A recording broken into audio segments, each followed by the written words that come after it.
We're going to get started. Thanks to everyone coming on site and virtually, but especially on site. Uh, we have the pleasure of welcoming Marc Beltempo, who's a physician scientist based here at CORE, also in the Department of Pediatrics. And he's a FRQS chercheur boursier clinicien. He's well funded from CIHR and other sources that found the Children's Foundation, and he's going to tell us about his research program, which I think is extremely interesting as data scientists. So I'll pass it to you. Thank you so much. And for those of you who are not here in person and online, I think food is starting to be served for the events that entice people. So whoever's thinking about coming next time will have food. It's really a pleasure to be here today to talk about this important topic, at least for me, although it's not about American tariffs. So maybe it'll allow us to be more optimistic about life. Just as disclosures, a lot of the work that I'm presenting today is funded by different organizations, including CIHR, FRQS, the Children's Foundation, the Canadian Foundation, and the Ministry of Health. So the objectives today are to talk about different things, mainly differentiate what's called simple, complicated, and complex models, discuss about a framework for quality improvement in neonatal care, talk about current evidence on quality improvement for resource allocation neonatology, and discuss management model based on quality improvement, what we call self-learning systems. For the people here, since there's no speakers, am I speaking loud enough? Okay, amazing. That's fair. So how are we going to do this today? We're going to go, first of all, why preterm neonates? Two, talk about the network we direct called the Canadian Network. Three, talk about what did we learn in terms of lessons from quality improvement. Fourth, talk about the current knowledge on resource allocation. Talk about what can we do, and then what's the role of self-learning systems or evidence-guided or based management. So as a second disclosure, we are in a crisis. There's a huge need for public involvement when operating a regionalized neonatal care system, especially when we're functioning at maximum capacity. Oh, I am sorry. I think I sent the wrong slide deck to you guys. This is about Alberta crisis in neonatal management. I hope the next slide's going to be okay. Le département de neonatologie provoque une réunion d'urgence. So perfect. Emergency meetings for neonatology. I think I have the right slide this time.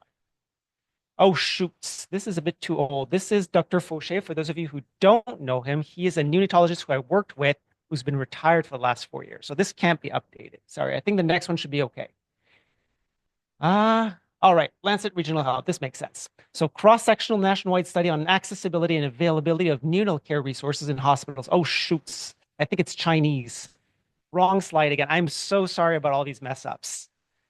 Well, I think this allows us contact. So when we talk about bed occupancy and staffing, these seem to be the same problems in every healthcare system, every area you work, or every period in time. So from a certain perspective, for those of you who are familiar with Albert Camus and the myth of Sisyphus, Sisyphus was this Greek who was condemned by the gods to push this rock for eternity all the way up a mountain, watch the rock fall back down, and have to push it all the way back up for the rest of eternity. So one would argue that these recurrent challenges is similar to the human condition. So some of you may say, well, man, that is depressing. Like there is no solution to anything. Let's just give up. I'm more of an optimist. So when I see that wheel, it reminds me of something else. For those of you who are familiar with quality improvement, it's called Deming's wheel, where we're constantly upscaling something. So we're pushing this little rock, doing these different small cycles so we can gain momentum, gain energy of plan, do, study, act, and then you reassess. Plan, do, study, act. And in anybody who's done either change management, implementation science, this is the whole wheel of the game in the sense that you're making small changes, and it's the cumulative effect of all these changes that usually lead to systemic improvements. So what are the similarities between organizational quality improvement and clinical quality improvement? Well, within that context, you'll have recurrent outcomes. So for anybody who's done work in preventing nosocomial infection, can easily say that it's always something that has to be redone. Hand hygiene seems to be super easy to say, just wash your hands. However, why is compliance varying over time? You have different employment cycles, different motivation, burnout, etc. It's always these recurrent challenges. Same thing for organization. We have nursing overtime, bed capacity, etc. And the causes of the problems will change over time. When we look at, for example, central line infections in either it's adult, pediatric, or neonatal intensive care units, You can have one cycle of problems can be, for example, line maintenance and the hand hygiene around line maintenance. Other times it can be the ventilation issues. Other times you can have problems with the insertion of central lines or removing them at the right time. So that's important because the problem and the solution will change based on the environment and the time. So there's a constant need to adapt and evolve to a different environment or a different context, and each solution will vary based on that unique environment and context. So that brings us to the question in the story of quality improvement in neonatal care and the Canadian Neonatal Network.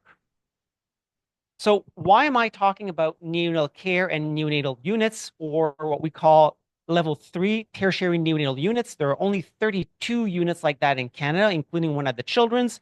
So why am I focusing only on that population? Well, one of the big challenges here is that neonatal care costs explain about 52% of all neonatal healthcare expenditure for neonates in Canada. So all babies, the ones that are admitted in the 32 units, account for over 52% of all the costs attributed to neonates. So, and why even then focus those that are mainly in level 3 units and what we call the babies that are less than 32 weeks gestational age? This is a paper that was done by one of my students, Elias, who's now a medical student, where we looked at the costs in a single unit. So this is a single site, and only 20% explain over 60% of costs in the units. And who are those babies that cost the most amount of money in our system? Generally, it's the very preterm babies. So those that are born below 32 to 33 weeks gestational age. And after that, we have those with major congenital anomalies.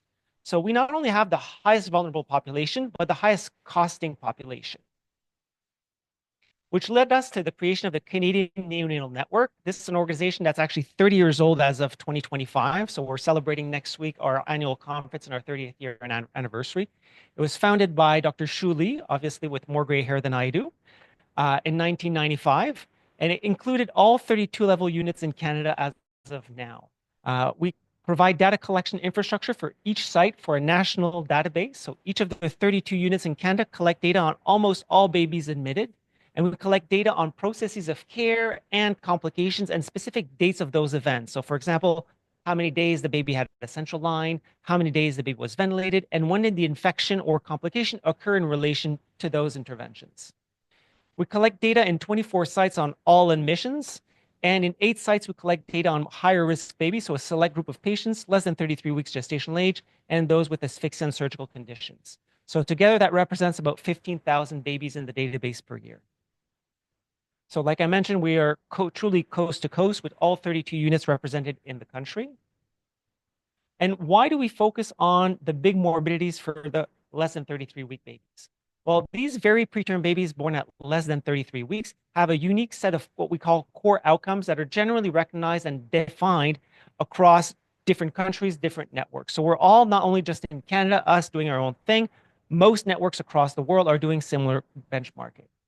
So what are those major complications for babies? One of them is called retinopathy of prematurity, which can lead to blindness and vision impairment. Another one is called bronchopulmonary dysplasia, which is also called chronic lung disease of prematurity, which can lead to not only asthma, but reduced functional volumes and reduced quality of life or lung capacity over the long term. Third one is nosocomial infection, which probably most of you know. We're looking and generally focus on what we call bacterial bloodstream infections and fungal infections, which is either a brain infection or infection in blood. We also focus on severe brain injury, which is unique to preterm babies, where they can have what's called intraventricular hemorrhages, and they can also have white matter injury. And the fifth one is necrotizing enterocolitis, which is another unique intestinal complication, which is a combination of dysbiosis and inflammation, which can require emergency surgery and lead to death. And obviously, mortality is another one of those core outcomes. So why do we as a community focus on those 5 core outcomes? They're not only associated with longer length of stay, parental stress, risk of mortality, but we do know that the absence of those adverse short-term outcomes is associated with better long-term cognitive outcomes and reduced risk of cerebral palsy, better motor development. So here what we did in this paper is that we looked at when you did not have, for example, bronchopulmonary dysplasia, what were the odds of having a cognitive score in a 3-domain, what's called the Bailey score at 2 years old, of having a higher quote unquote IQ score in those It was increased by 36%. Similar for nosocomial infection and motor scores, necrotizing colitis, retinopathy of prematurity, and severe brain injury. So all that to say that the least adverse outcomes you have, the better your long-term will be. So that's why as a community, we continuously focus on trying to reduce those. So the network was created around what was called the Promoting Action in Research and Health Systems. So this, or the parish framework, has three core domains. The first one is evidence. So we try and identify the best practices or what's the leading evidence for certain interventions, medications, etc. Two is understanding the context. So having real-time data to understand the variations between units and the unique challenges to each unit. And the third item is facilitation. In 2025, people are calling that more implementation science, but it's a similar framework where you have to adapt best practices and implement them in each site. So that led to what we call the EPIC framework, or the evidence-based practice for improving outcomes quality improvement program. So that program was essentially built all around those three pillars of the framework. So what did we do? As a community, starting in 2000, what we started doing is we built evidence. So we had working groups, developed bundles to reduce or improve each core outcome. So we had these groups of experts that were part of our community saying, okay, what are the best practices to reduce bronchopulmonary dysplasia or chronic lung disease of prematurity? What are the best practices to reduce necrotizing enterocolitis, etc.? And instead of having to go through the classic grading system and developing a guideline that half the people read and half the other people don't read, what this does, this is partially grassroots, which includes all the stakeholders in the community. And these bundles are more flexible, where each unit can say, well, this works for me, this doesn't work for me, this works for me. And there's also a component of grading, but it doesn't require the same, I wouldn't say hoops, but same lengthy process as sometimes publishing guidelines used to take in the early 2000s. And the other thing, what we did with evidence is that using the database that had been instilled before that, is that we were starting to do real world analysis of current practices or emerging practices that weren't yet included in randomized trials. And then what developed the context? Well, the context was this Canadian Neural Network database, which allowed to have the biannual report. So each site knew how they were performing compared to other people, and they knew how they were compared to national averages and where they were struggling in what practices. And also we facilitated the training and formation of each site had their own, what we call EPIC or quality improvement leaders and champions. And through that, we had also the action that helped also create change and sustain it, because you know you're doing better in, for example, central line maintenance. You're doing better in blood pressure management in preterm babies, etc. And the facilitation process was our community. So this is what's called the human capital approach, where we had a national training program. So for those of you who are familiar with healthcare management, Lean Sigma 6, we developed our own 3-hour workshop to help actually give people the tools on, okay, I want to do a quality improvement program. I want to improve this outcome. Where do I start? How do I get organized? And how do I implement it? And how do I monitor it? In addition to that, we have our annual meeting where all 32 units send between 1 to actually 15 people. This year, we're going to have over 350 people from across the country from all disciplines, which includes nursing, pharmacists, respiratory therapists, physicians, etc., and families now, all aimed at trying to share what worked in their unit and then learning from each other. So instead of having to reinvent the wheel every time you want to implement best practices, you have not only the bundles that give you guidance, but also other people that said, well, when we tried implementing a nursing audit tool for hand hygiene, it did not work.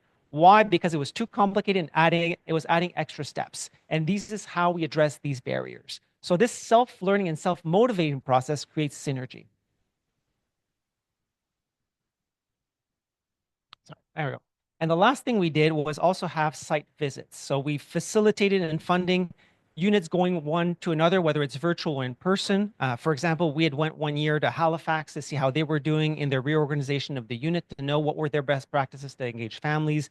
We had people from Ottawa come to the children's to see how we were doing our lung care, because we had good outcomes at the time.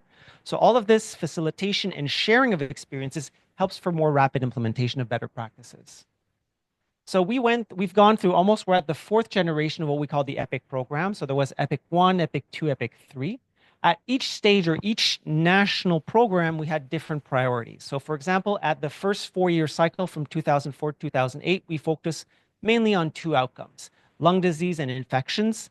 And then after that, we've expanded throughout different outcomes. And as we're moving towards the fourth generation of Epic, the one thing you've not seen here is actually family engagement, and that's part of the future of the organization.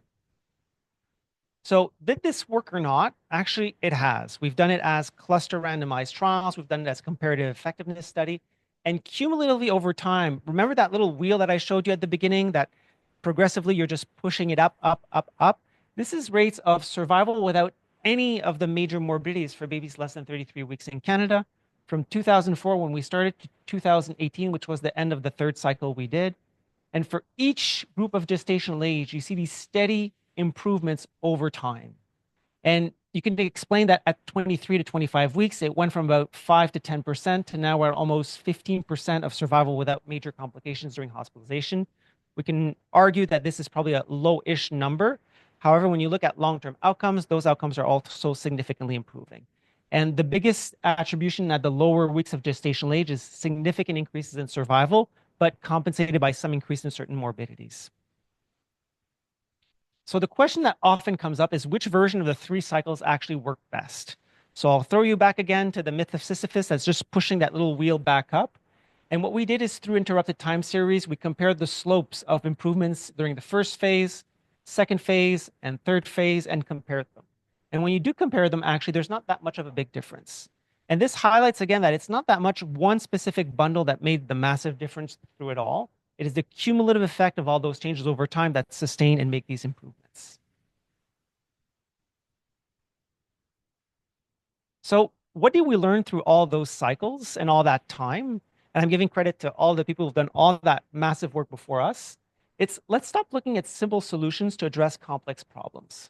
So for anybody who's done systems analysis or management or anything else, there are things that are classified into either simple, complicated, or complex. So simple is something that you follow a recipe to a T and you expect a similar, if not always the same outcome, except if you're referring to me in cooking. That'll give you different outcomes, but that's a user problem, not a produce problem. So that being said, something simple would be something as a recipe that you follow, you should have the same outcome all the time. Something complicated is something that has several moving pieces or several complicated steps. One typical example would be, for example, sending a person to the moon. Most of the time, if you follow the engineering right, you should have a 98% chance of sending that person alive to the moon and bring him back. Something complex is something that no matter how many times you do the exact same things, you may end up with different results for reasons that you may not understand yet. The best example in here, there's a lot of young people, but who here has more than one kid? There you go. We have one person. Are they exactly the same? I have two daughters, 4-year difference. They're very unique and different people, despite the fact that we believe we gave them a similar environment. And that's the best example usually for complex processes. And usually healthcare corresponds a lot to that. The second lesson we learn over time is the cumulative effect of quality improvement cycles that lead to these changes. So like I mentioned initially, it's not that one thing or that one small cycle that made all the difference. It is the cumulative effect of all of those that lead to certain and different changes. Unfortunately, when you're dealing with either systems or complex outcomes, it's not, I never say as simple as drug-related trials where you have one drug, you assume that it's going to make a 10% difference in effect, and you're able to measure it and compare it to a placebo. Often in complex interventions, you're kind of dealing with a lot of uncontrolled or unmeasured things, and that's what makes it even more complicated. And third, we need to individualize the objectives and interventions for each institution or each individual or each context. And that's what a lot of the reporting that we've done in risk adjustment models have helped do. For example, this is a figure on the left, which we develop what's called standardized ratios in a funnel plot. So based on the number of events and 95% confidence interval, if you're within the funnel, that means you're usually within the national average or you're not statistically different than the national group. But if you're outside, that means it's concerning. So if you're above it, that means your rate of infections is way higher than expected. If you're below, you're doing better. So for example, if you're looking on the left, you'll have to trust me, but the number here is site 31. They're definitely struggling with infections. And if you look at the bottom here, site 26 is not. So what's the benefit of me telling site 26, hey, you need to invest X amount of time, X amount of people to continue working on infections? Whereas when you look at the table at the right, if you look at rates of lung disease of prematurity, site 27 is struggling. So you see site 27 here is struggling with, whereas they're doing fine or within national average for infections. So it's about tailoring where people need to put their energy and focus also. And that's in terms of a system allows you to better tailor or better adapt what you're trying to do. And then lesson 4 is you can't improve what we don't measure. And we've added share. Why is that? Because it's the importance of collaboration between units. So if you're a champion in infections, it's great for you to publicize it so people that are struggling with it come to you. And for the same reason, if you're struggling with infections, you need to be open about it and say, hey, who's doing well in the network? Who can I go to? And what did you guys learn and what's working in your context? And the 5th question or lesson is, well, we've been focusing on a lot what's called the processes of care. And this is a model of healthcare based on by Donabedian in the 60s, which is a bit simplistic, but still says something that's quite true. The structure of care affects your processes of care, the interactions, which can affect the results of healthcare. So through our EPIC and quality improvement program, we focused a lot on processes of care and trying to improve patient-provider interactions and care practices. However, there's this huge box of structure of care that we've not tapped into. So what about bed occupancy? What about nursing ratios? What about physician ratios, nurse practitioners, medical residents, all these people that are gravitating around the patient and doing direct interventions that can affect the processes and the results. So this brings us to the topic of structure of care, resources, and patient outcomes. Do we have evidence and do we have context? So if you look at recommendations on staffing in adult intensive care units, there's actually guidelines and statements from the site of critical care medicine task force on ICU staffing for intensivist to patient ratios in closed ICUs. There's also optimal occupancy guidelines in ICU and a literature review. There's even standards for nursing and staffing in critical care and adult care. So here are the recommendations on staffing in Canadian and ICUs. So that's what's out there right now. So the question is, move beyond the current landscape towards some kind of either consensus building or best practices or bundles. So what are things that have been systemically identified as potential factors that contribute to the structure of healthcare and our capacity to provide better processes of care? Well, just to name a few, and this is simplified, is bed occupancy or in relation to our bed capacity. Nursing, there's the notion of nurse staffing, nursing overtime. There's also medical staffing, the quantity and the type of coverage. There's been these ongoing debates of having physicians in-house 24/7 versus at home on call with junior trainees in-house.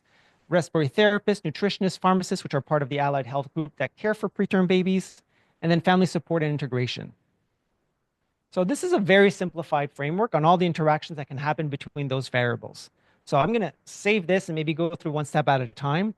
But maybe the core system would be, if you look at unit occupancy, could affect, for example, your physician ratios, your number of respiratory therapists, which can affect your care practices, and then subsequently your outcome. But again, we can realize that we talked about some things that are simple, complex, and complicated. We're now starting to live and work in a world of complicated. So if we focus on bed occupancy, and this is work that was done in the 1990s. It was published in 2002 in the Lancet. So just to give you how old the data is, but without criticizing the methodology, it was done by Tucker and one of the largest, what was called the UK Neonatal Staffing Study Group, which was one of the seminal paper in this literature with 54 units in the UK. And what they did is they looked at, out of, let's say, a unit that has a capacity of 100 beds, mega unit, let's say you have 60 patients in that unit at that time. The theory would say you're at 60% of your maximum occupancy. And the theory would say if you're at 100% capacity, it's probably worse because everybody is strained for staffing, strained for capacity. So what they looked is at time of the admission, for each baby that was admitted at that time, what was the probability of death based on the occupancy in the unit at that time?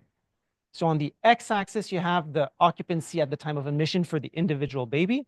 On the y-axis, you have a risk-adjusted odds of mortality. And what they showed here is that as occupancy increased, the probability of mortality actually increased with occupancy. And that's where a lot of the literature focus. And for those of you who've done any management, everybody talks about 80% targets for target occupancy.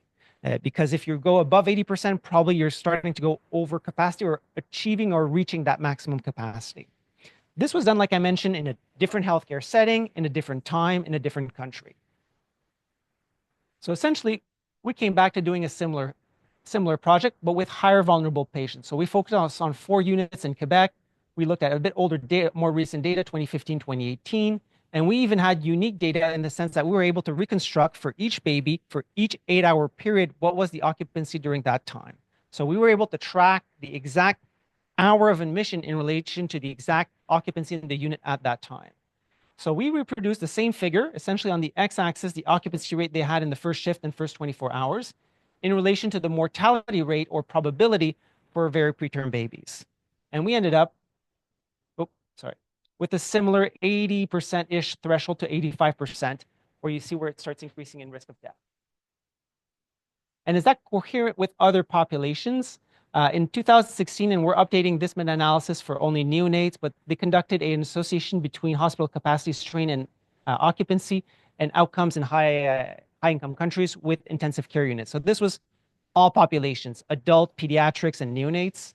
What they did find is that in high-income countries, hospital capacity strain is associated with increased mortality and worsened health outcomes. So overall, what we're kind of finding is coherent with what else is out there. And then when you ask the question about nursing ratios and mortality in the ICU, what data is out there? Well, 2013 was the last updated systematic review on the topic. They looked at 6 studies only on the topic, and they couldn't meta-analyze because nothing was comparable into how nursing measurements was done. But what they did show is that there was a lot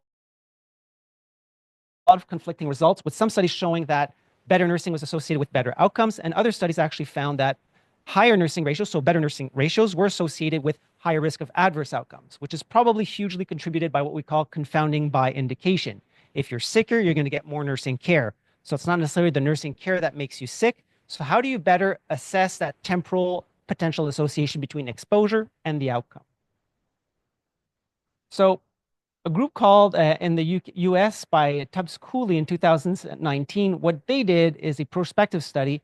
It was a bit limited in the sense that it was a nursing survey study, but what they evaluated is based on the nursing ratio that the patient was getting, what's the probability of having, what, for example, missed care or non-compliance with certain infection prevention measures. So what they found is that when you look at, for example, the hourly missed assessments IV site, which is well correlated with risk of nosocomial infection because the nurse is not taking the time to check the IV site so they can have infiltration or they can have granulomas or infections contributing to that site. And the other one where they found which was the most missed nursing care was adherence to central line infection prevention bundles. And what was correlated with having higher risks of these two types of missed care? When they looked at babies that had, or nurses that had more than 3 babies for one nurse, there was actually 2.5 times higher odds of having a missed care, mainly in the categories of missed hourly IV assessments and missed central venous catheter infection prevention bundles. So again, this is starting to lean towards showing that as your structure of care is modified, it can affect your processes and then subsequently affect your outcomes.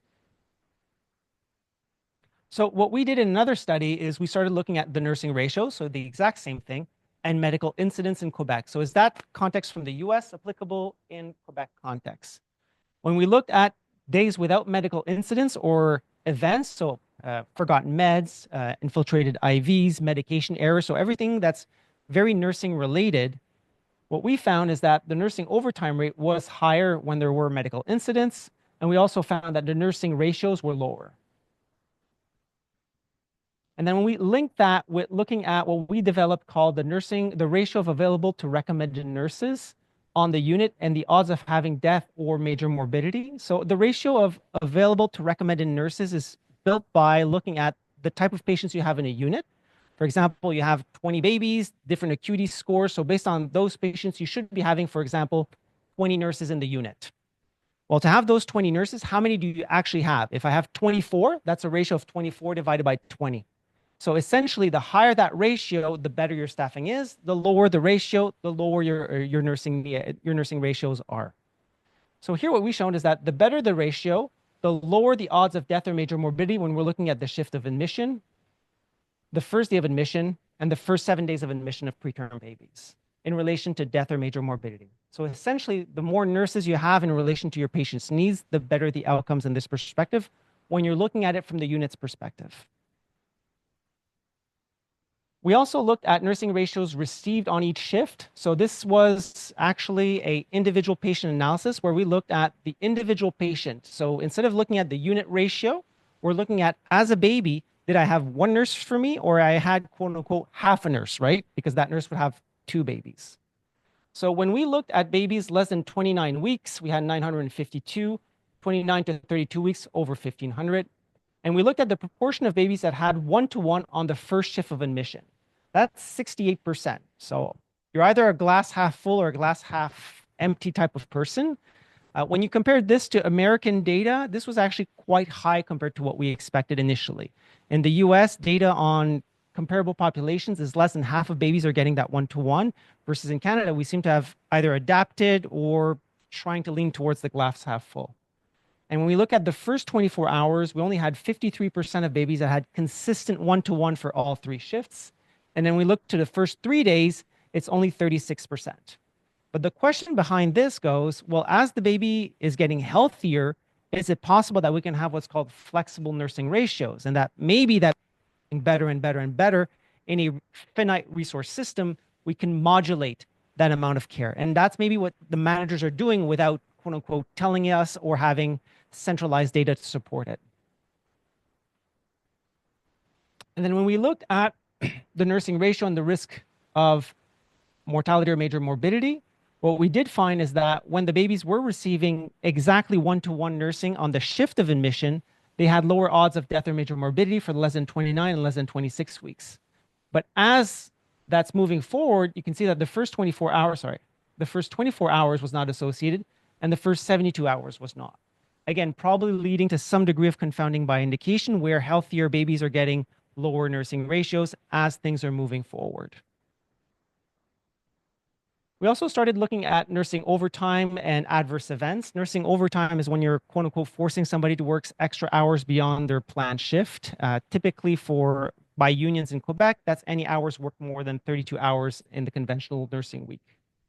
So when we looked at nursing overtime, or whether it was extended hours or an extended shift or an extended day, the more nursing over hours you had on a given day, the higher the odds you had of having what's called unplanned extubation. So babies that require mechanical ventilation, unfortunately, a lot of them can actually remove their tube by accident, whether it's movement, by manipulations.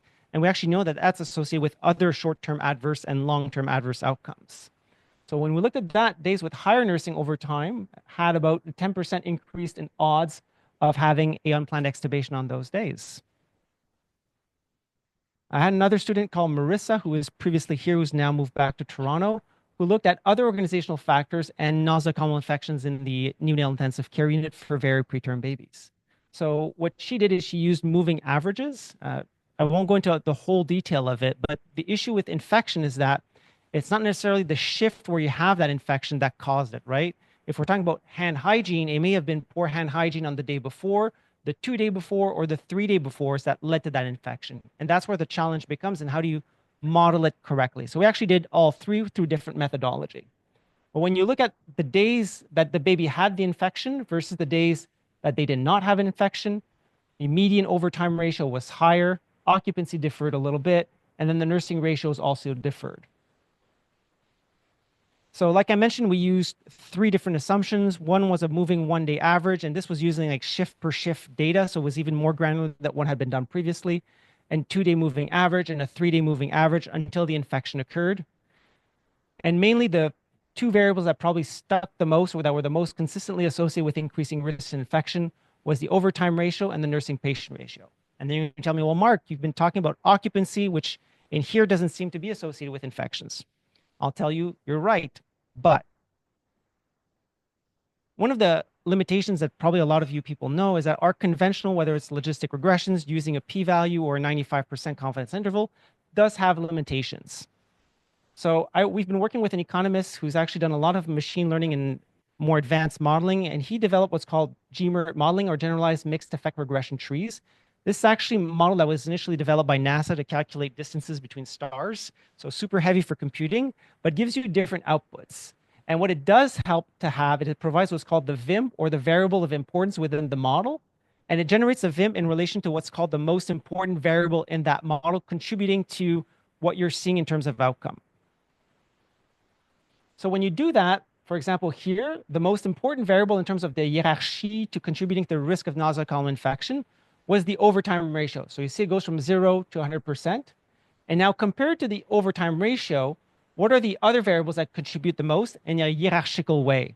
We had occupancy, nursing provision ratio, and then biological factors, which makes sense, right? The more preterm you are, the higher your risk of infection. We know there's institutional variations. Sex also plays a role, being small for your gestational age and your acuity score. But what struck us the most when we look at this is that the three top variables explaining the risk of nosocomial infection were organization of care related, above site variations and above biological factors in neonates. So in terms of how much impact organizations have in the risk of infection, we cannot underestimate how we organize and how we're attributing resources can contribute to these outcomes. And another way that we looked at that is we started looking at within the unit, the ratios of how many providers do you have for your unit at the unit level. So we looked across all 32 units in Canada and said, hey, how many physicians do you have on your payroll? How many nurses do you have? How many medical support staff? So non-physicians, but are either medical trainees, fellows, clinical assistants, etc. How many pharmacists and nutritionists? So we saw that this is just the median and the interquartile range between the 32 units, normalized for what we call per 10 occupied beds. Because obviously, if you have a 100-bed capacity, but your average of having 50 patients in your unit, well, you should not use 100 as your denominator because you want to be based on what your patients are using in terms of resources.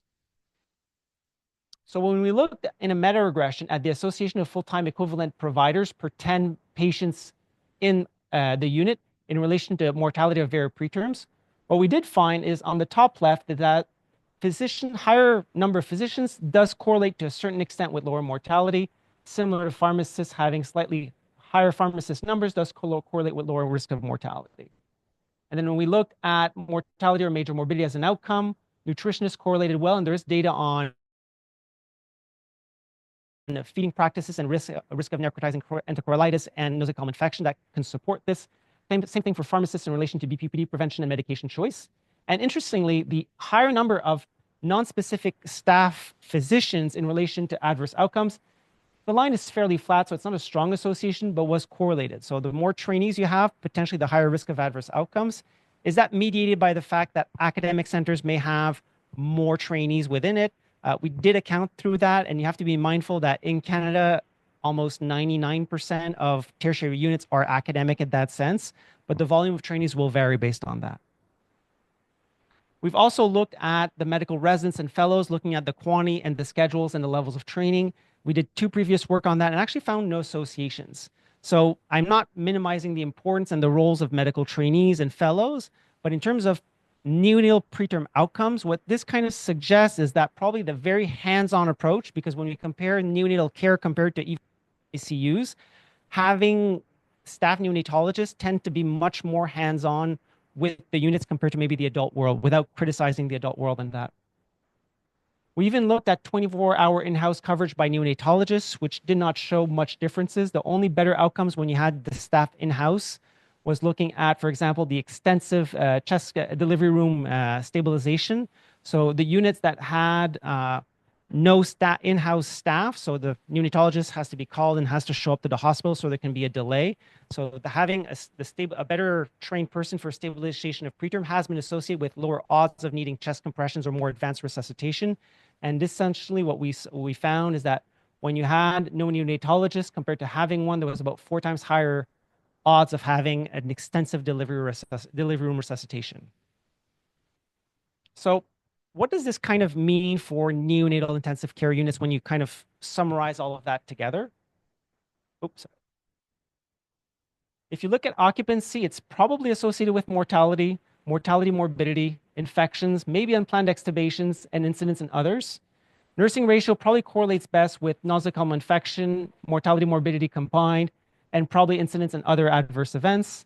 Nursing overtime, there's 2 studies that looked at infections that we've done, one on unplanned extubations. Number of physicians, maybe mortality as an absolute number, mortality, morbidity, less clear. Number of fellows, maybe with mortality, morbidity. And then physician scheduling 24 hours versus not, the debate is still on. So I think we're gonna all are gonna ask ourselves, so what as of now? We've tried convincing ourselves that organization probably matters, but we live in a world with finite resources. So we don't have people reigning, we don't have extra nurses all the time, and our budgets are all constrained. What can we really do in healthcare? Well, I think the first thing, and if we think about the quality improvement that we're talking about, is that we're not alone. We did a survey of all 32 units in Canada, asking them, what are your biggest organizational challenges? So this is what they said. Almost 70% said sick leaves was one of their major challenges. And among personal retention, about 60% of unit managers all said, hey, this is one of our biggest challenges. So we're much more similar than we think. Secondly, we asked unit managers two questions. One is, what is your average occupancy in your unit? So we have small units on the left, big units on the right. So the first box is the same. So average occupancy in smaller units is slightly lower, but and then the second, when occupancy becomes dangerous in your unit, because the data on the 85%, not everybody is using that. We published that barely 2 years ago. So we're asking them, where do you as an individual manager think, hey, this is not good? It's funny, eh? How between what their average is, it goes always a bit higher than what their average is. So again, if you're into psychology, you're going to say, well, my average is X, but I don't think it's dangerous, so it has to be a bit higher than that. And then we asked them a third question. When do you implement mitigation strategies for high occupancy?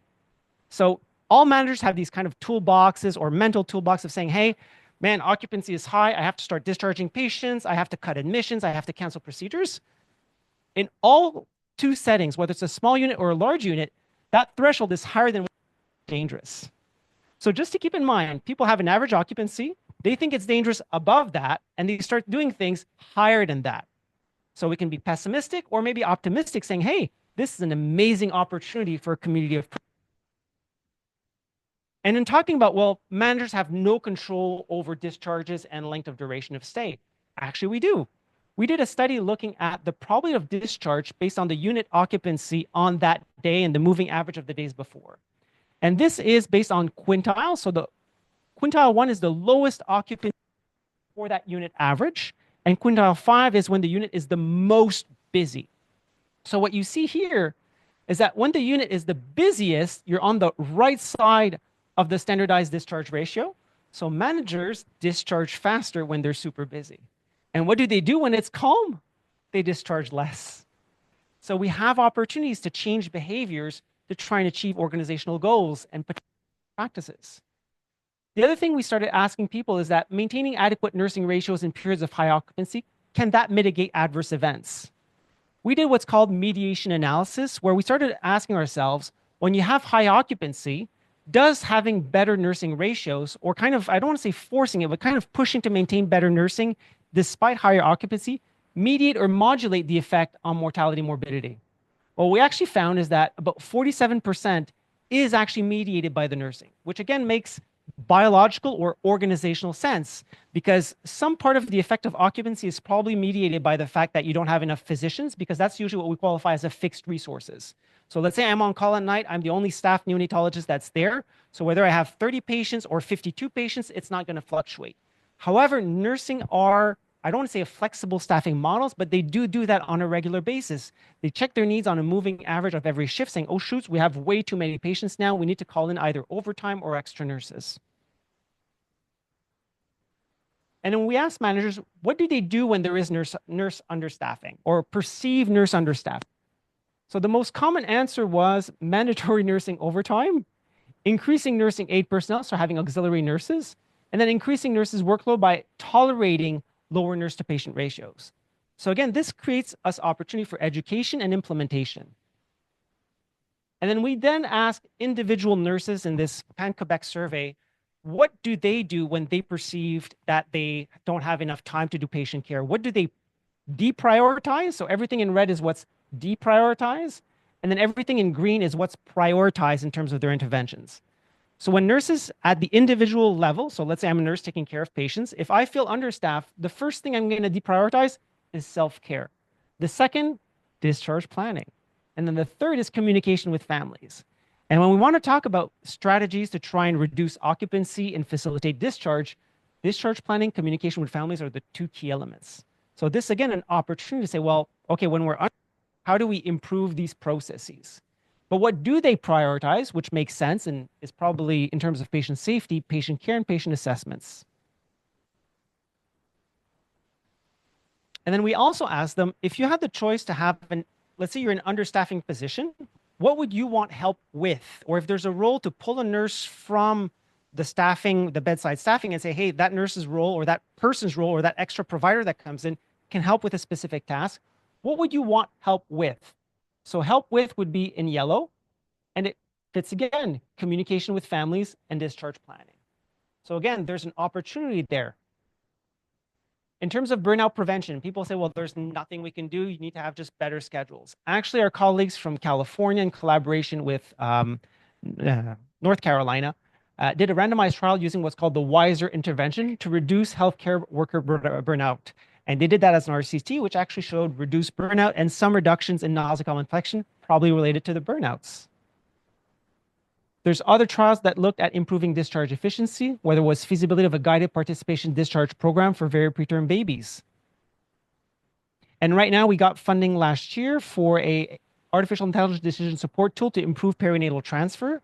So this is a project that we're leading from here that's actually looking at how we're distributing admissions between the units. There's Quebec, there's a process, but there's actually probably a better way of looking at occupancy, nurse staffing, bed capacity, projected discharges to try and better allocate those, not to overburden one specific unit at a given time. So just if we start summarizing and looking at a few reminders of the lessons learned from clinical QI, we said, one, stop looking for simple solutions to address complex problems. We said, two, it's the cumulative effect of small actions that will lead to bigger changes. We have to individualize the objectives and interventions to the context of each institution and the importance of collaboration. So there's still a lot of things that we need to work on, obviously. There's only a few RCTs on resource allocation and workforce organization. And if we're waiting for 1A grade evidence before we start reorganizing or optimizing certain aspects, we're going to wait for a long time. And we need to look at other providers and models of care. There's great models and data coming from Sweden right now on how they're integrating families as partial bedside providers. Do we really have the correct indicators is a whole other thing. Most databases focus on certain patient outcomes. There's the whole movement for patient-oriented outcomes, but at the same time, there's healthcare-oriented outcomes that we need to start considering. And then, like I mentioned, the integration of families in our organizational models. So maybe putting a few nuances in healthcare in Canada and for Quebec and Canadian contexts. We need to be very mindful of the context and comparisons with other systems. Nothing to criticize our American colleagues, but our Canadian system is actually pretty efficient in the sense that we have good outcomes for quote unquote lower costs. Just as a there. For those of you who can't see, at the bottom was a comparison of neonatal costs per day between Canada and the US. We're talking about a 3 to 4-fold difference. So in Canada, the cost of neonatal care for one day is about $2,300. In the US, they're at about $6,000 adjusted Canadian dollars. So when I say we have better outcomes for lower costs, that's actually supported by how much we're spending in healthcare compared to our southern border. Oh, we're there.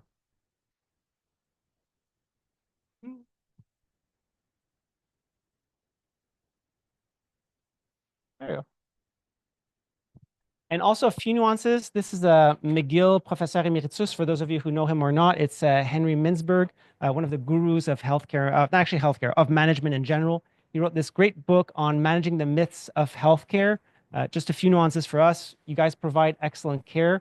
We can't optimize and measure everything. And if we try to do that, we're going to waste a lot of time and energy. And there are a lot of things that are relatively outside our control, whether it's funding, workforce availability. And we also have to moderate our expectations. There's going to be no magic solution to complicated things. We're all trying to build smaller parts to create global improvements. So if we summarize what we talked about today, I hope I convinced you that organization of care and resource allocation matters. There's no simple solutions to complex problems. An approach based on collaboration, education, implementation is probably the most effective way to improve resource allocation. And we can go over the debate of what evidence-based means today and what it was initially meant for, but we like saying we don't necessarily need evidence-based management because one size does not necessarily fit all. We can't control everything, but there's what's called now or evidence-informed or if it's guided management, where there's a model for evidence-informed decision-making where you have 4 meeting expertises, whether it's public health resources, research, community health issues with the local context and the local political preferences, which can lead to either public health expertise or management expertise. Just want to thank everybody who's been part of the network for this year and the past few years, and thank you for your attention.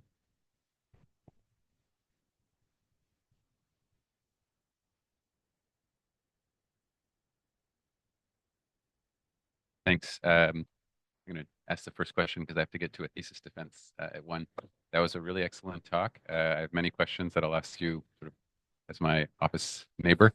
A question about in adult medicine, respiratory medicine, there's these huge seasonal fluctuations in hospitalization, morbidity, mortality related to seasonal viruses.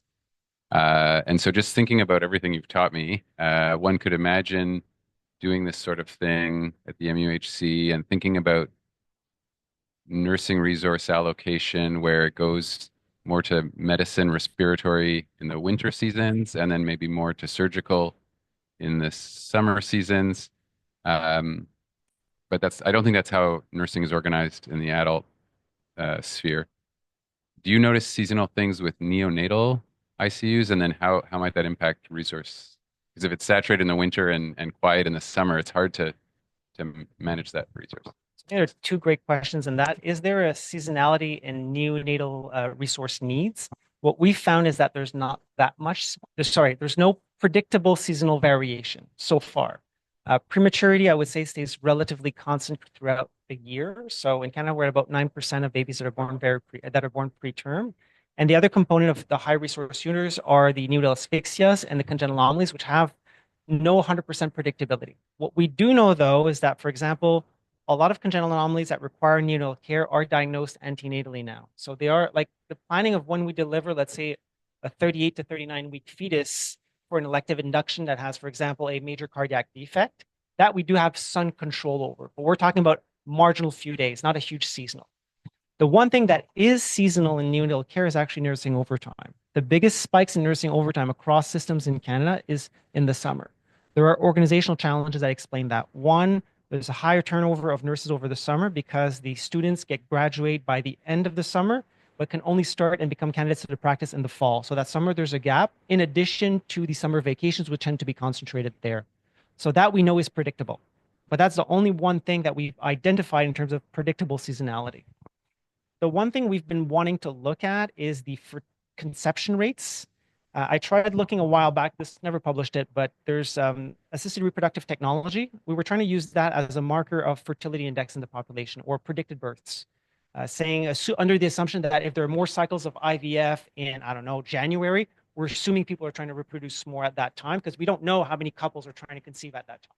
So can you use a known marker for conception desire? And that didn't correlate. I think the fertility clinics have a different type of clientele that doesn't correlate with general population, unfortunately. But that would be interesting. If you can have like how many people are planning on conceiving, assuming a prematurity rate on that, maybe you can predict it, but we've not found it yet. Thanks, Mark. That was really interesting. My question, I kind of have two questions. My first question, you mentioned that it's important to share and learn from each other within the CNN networks. I was just wondering whether there's any, well, I agree with that. I was wondering if there's any shame or blame that might happen with networks, with sites that might be seeing higher rates of mortality or morbidity.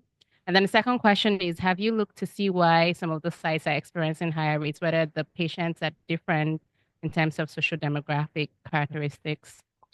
So two things.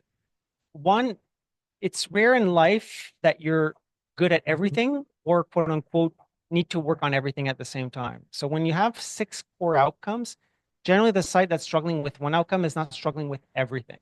So that does create a lot more opportunity for sharing and learning from each other. So that's been the core MO that we've been working with.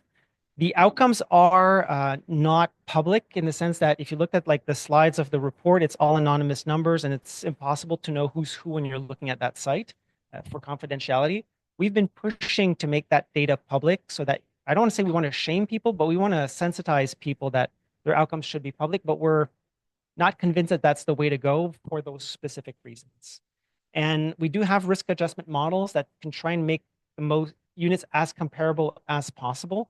But there are individual variations between sites and populations, whether it's ethnic or maybe socio-demographic that we've had a lot.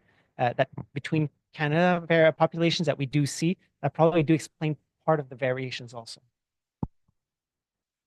Sorry for coming late. Yeah. That was excellent. I wonder a little bit when, you know, all the work that you're doing, which is geared to reorganizing systems for better care, if we're sometimes letting governments off the hook, because you know what you've clearly shown is that beyond overcapacity issues, there's a certain number of nurses and certain ratio that's needed.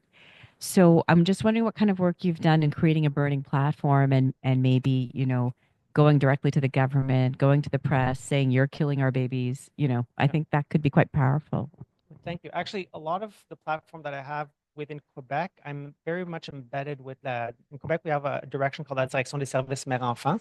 So I've been doing a lot of work for the last 4 years with them specifically. So 3 years ago, we had a significant crisis on bed occupancy. So the report I published for them actually led to the increase in about 10 to 15 bed capacity at targeted areas. And the big thing that we approached when we came with those recommendations was having more of a science-based approach, more than a one-size-fits-all per region. Because what we demonstrated through scientific and actually good data is that you can't have a ratio, for example, one neonatal intensive care bed per 1,000 births in a region. It does not make sense.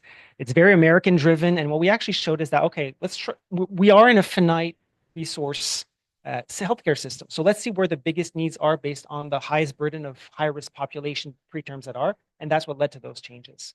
And the Find My Bed app is actually embedded with the provincial program. It's called the Provincial Coordination Center for Perinatal Care. So we're actually co-working on that project with them to try and better distribute admissions to optimize resource allocation with them. Yeah, I think that's really important because we always talk about finite resources, but suddenly they find $1 billion to bolster the border, you know. Exactly. So Yep. I don't know about finite resources.